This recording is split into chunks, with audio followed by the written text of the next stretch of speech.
Many of us know people who adhere to a vegan diet for one reason or another. Is it actually a healthier way to go, or does it have some drawbacks? Today's guest is going to chat with us about that. Jillian Hallworth, she is the chair of exercise science who also specializes in biology and nutrition at Lethbridge Polytechnic. Jillian, thanks so much for joining us. Absolutely. Thanks for having me. Great to have you with us. Can you first of all tell us a little bit about the kind of programs that you're teaching at Lethbridge Polytechnic? Yeah, like you mentioned, I'm the chair of the exercise science program currently, but teach mostly in human nutrition, anatomy and physiology, and various health and wellness courses at the Polytechnic. And can you explain specifically what a vegan diet is? Because before we started recording, you said that there's different levels or there's certain things that some vegans may eat and while others may avoid. Yeah, exactly. So a vegan diet in itself excludes all animal products. There's no fish, no meat, no dairy, eggs, or honey, and it's strictly plant-based. So the folks who adhere to a vegan diet are consuming things like fruits, vegetables, grains, legumes, nuts, and seeds exclusively. What about vegans that are okay with eating things like eggs and dairy, though? Yeah, so there is a varying degree of a plant-based diet. Again, a strict vegan would avoid all animal products, and that includes dairy, eggs, and sometimes processed foods that contain animal derivatives. Things like, before we started recording, mentioned gummy bears or Jello that may be made with gelatin. On the other hand, some people identify more as plant-based, so they still occasionally consume dairy and eggs and have some type of dietary flexibility. So they would fall under maybe the vegetarian camp, and you can get more specific into, say, an ovo-lacto vegetarian who would consume eggs and dairy. Okay, and how popular is going vegan? Do you have like any stats or idea on the percentage of Canadian vegans? Yeah, as you might imagine, that's kind of hard to find pardon me, statistics on, as dietary preferences kind of change with trends. But overall, we see that veganism has gained popularity globally, and that includes Canada, where plant-based eating just generally is on the rise. And some of the online searches for plant-based products or vegan-related topics has increased by, it shows about 113% since 2016, according to a London Free Press study that was based off of some Google Trends. But like I mentioned, as you might kind of expect, some of these trends do follow popular media, social media. And so it's hard to say exactly how many Canadians follow a vegan diet. But there was a Statista survey in 2018 that showed roughly about 850,000 Canadians are vegan, with 2.3 million vegetarian, and many people indicating that they're considering reducing their meat consumption. What are the factors that are increasing this popularity? You mentioned some media influence. Is it other factors as well that are kind of pushing people to go more vegan? Like, are they wanting to just eat healthier, or is it do they want to become vegan to maybe like help reduce their carbon footprint or do something for climate change? Yeah, the top reasons that people tend to report for going vegan are animal welfare and environmental. And what are some of the health benefits from a vegan diet? Research that's linked to a vegan diet shows that the diet could lower risk for certain chronic conditions like heart disease, type 2 diabetes, high blood pressure, and certain types of cancers. And it's typically because the diet is generally higher in fiber, lower in saturated fats, and that can improve cholesterol levels and generally support cardiovascular health. And growing up, we've been taught that everything in moderation is okay. But what are some of the potential problems we can experience when we leave out entire food groups like meats and dairy? Yeah, cutting out entire food groups, again, like meat and dairy, could introduce a person to susceptibility for certain nutrient deficiencies. And that's particularly for nutrients like iron, vitamin B12, calcium, and omega-3 fatty acids. It's really important if a person is making any type of elimination to their diet, be it for environmental or animal rights reasons, that they're carefully planning their diet to ensure that they're getting the balanced and adequate nutrients that they need. And prior to our interview, we were talking a little bit about you can't trust everything that you read on social media. One thing that's out there is that soy is often part of the vegan diet and can even act as a substitute for many ingredients that are outside of the vegan diet. However, there's numerous articles that you can read on various social media sites that suggest soy can potentially negatively affect men by lowering testosterone and raising estrogen levels. But other experts call that a myth. What are your thoughts? That's a pretty loaded question. That's a I big thought it was debate. being balanced there. Well, like you mentioned, as everything with nutrition, there's opinions on both sides, right? Mhm. In terms of soy, it is an incredibly well balanced plant-based protein. It has all of the amino acids that a person needs, and so my opinion would be tofu or other soy products, things like tempeh, they're a great substitute for proteins that could otherwise be missing in the diet. In terms of some of the things that we feed ourselves, soy would not be on the top list of my concerns.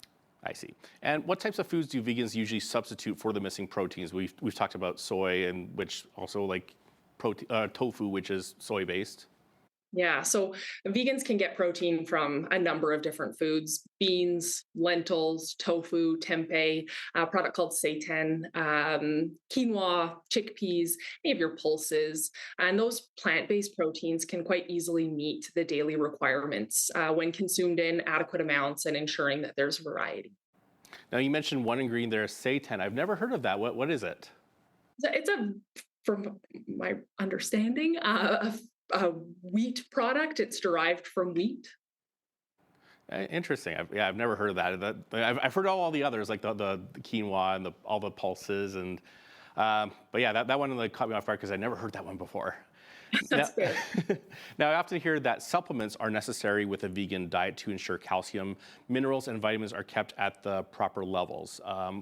Are there any recommendations of what vegans should be taking just to make sure that they are balanced with all the nutrients that their body needs? Yeah, so since some of the nutrients that we mentioned before, things like vitamin B12, omega 3s, iron, and calcium could be harder to obtain solely from plants, certain folks, those who follow a vegan diet, say, for example, might benefit from supplements or fortified foods. And of course, as with any nutrient replacement or any supplementation, it's important that a person's consulting with their healthcare provider in order to ensure what supplements they need, what's necessary for them. Now, when it comes to a vegan diet, should we be concerned about the overall cost? Is it more or less expensive? Because it seems like when you go to the supermarket, all of the whole foods, the raw foods, they tend to be there tends to be more volatility with the pricing, and because I've noticed my grocery bill has gone up quite a lot over the last few years. Yeah, and I think we've all probably noticed that, right? Groceries have gotten more expensive over the past couple of years, regardless of what diet you're consuming. And a vegan diet can vary in its cost. Whole plant foods, things like grains and beans, are often quite affordable. They can be dried, they can be canned, and that's typically a quite cost effective way of getting a nice variety of nutrients. If you're able to eat in season vegetables or frozen vegetables, that's another great way to make a vegan diet more cost effective. But when you start to get into those specialty vegan products, things like plant based meats or dairy alternatives, that certainly starts to add up. And maybe directing the budget around whole foods rather than some of those processed vegan alternatives could help a person looking to keep their costs low. I remember growing up, my mom would always insist that we eat a vegetarian lunch and save the meat for supper. And she was always saying, like she would, growing up in an Indian family, my mom would often cook dal and rice for lunch, which is like lentils, and she was saying how affordable it was. And so even when I get like, a little homesick or I miss my parents, I'll cook dal and rice just as a little bit of a comfort food. Very affordable, actually. Well, and a great option going back to the protein conversation that we had, right? Saying like, is soy a good option? I mentioned that it's considered a complete protein. It has all of the amino acids that you need. Eating some like dal, which has your lentils and your rice, makes sure that you're getting that complete amino acid complement. Rice is missing one of the essential amino acids, lentils are missing the other, or another, not the other, but another essential amino acid. And so when you pair those two incomplete proteins together, you get all of the essential amino acids that you need. So it's a fabulous pairing. Will a vegan diet help lose weight? And if so, why and how? Some people do lose weight on a vegan diet, often because it's lower in calories and it's higher in fiber, which can promote fullness, make a person feel more satiated in between meals. And so, a well balanced vegan diet could aid in weight management. But like any weight loss, it really comes into energy balance. Are you consuming less energy than you're expending? If so, weight loss is more likely. So it really depends. Again, folks who maybe rely more heavily on some of those processed or ultra processed vegan foods might find it a little bit more challenging for weight management if, again, energy balance is in a surplus. How difficult is it to stick to a vegan diet if you're on the road a lot or you travel for work and maybe have to eat in restaurants more often? Yeah, sticking to a vegan diet on the road can be challenging, but more and more restaurants now are offering vegan friendly options, or they might indicate on the menu with a V or a leaf or something Hmm. menu option that it's a vegan friendly or a plant based option. Some places might require a bit of flexibility or creativity. Some folks might find it easier to order sides or ask to modify menu items. I always say it's a good idea to pull up the menu online first if you can to see what your options are. Most establishments have their menus posted online and have allergen menus that complement that so you can make the choices that suit your lifestyle. And generally, sticking to a new diet or a healthier diet can be challenging no matter what type of diet it is, especially like if you're accustomed to eating a certain type of food. For me, driving past those golden arches, I'd want to sink my teeth into a Big Mac, or craving that steak when maybe I shouldn't be eating it like every week, but as a treat. So, what advice can you give to those that want to get onto a vegan diet, but maybe don't have as much willpower as they need? Willpower and moderation are two words that have come up here that are challenging for folks, right? I think it all comes down to your why. If you're deciding to consume a plant based diet just because it's the trendy thing to do, it's probably going to be harder to adhere to. So, figuring out some type of reason or some type of motivation that aligns with your values and your beliefs is going to make those decisions just a little bit easier. And if you're going to try a vegan diet, what should you do? Should you just jump all in, or is it better just to ease into it bit by bit? Transitioning gradually allows time for your gastrointestinal system to adjust. Like we've mentioned before, there's a lot of fiber in a vegan diet if you are sort of relying more so on those whole plant foods, beans. Your vegetables, and so easing into that can make that transition a little bit more comfortable on your gastrointestinal system, and can also make the diet easier to maintain long term.